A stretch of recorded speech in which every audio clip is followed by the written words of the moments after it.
Well done to Alice. Donaldson's obviously a very hard act to follow. So, my name is Ryan Craig and I'm a third-year trainee on the BA Primary Education with QTS programme. So, for many of us as trainee teachers, we often look for lessons that are different and special when our university tutor observes. We look for lessons that are showcases all the skills we've learned and makes us look the best we possibly can in order to get that excellent grade.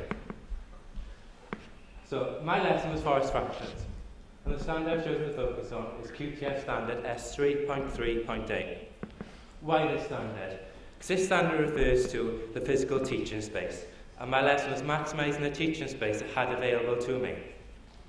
Through the use of the forest, I placed a concept that could have been done indoors, outdoors, therefore giving children a meaningful and memorable experience. As teaching practitioners, we want to ask ourselves, where can this activity be conducted best, indoors or outdoors? Children do the majority of their learning in the classroom, so therefore doing a lesson outside the classroom, whether outside in the grounds, outside in a different area of the school, such as the hall, a different focus room, is fine, because it gives the children a new and exciting and engaging place. So,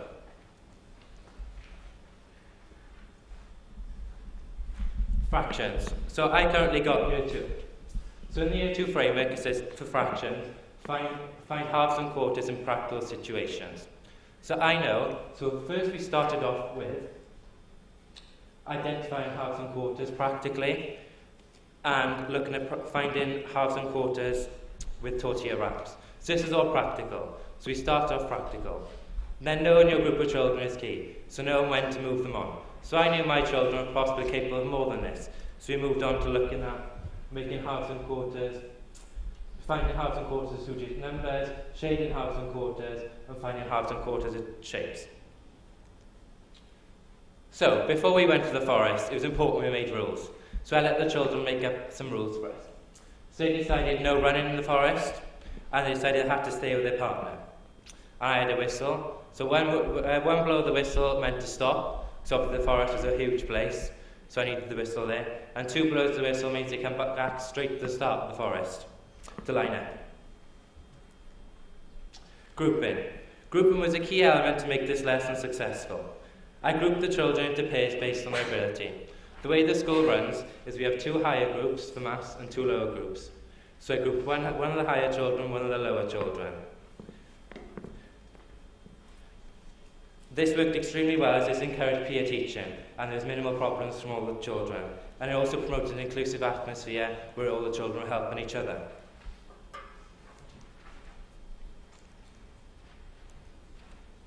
So here you see the 4 question types I used during my lesson with examples.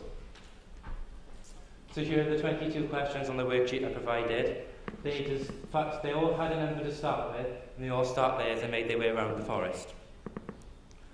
So the first one was identifying and finding halves and quarters of shapes.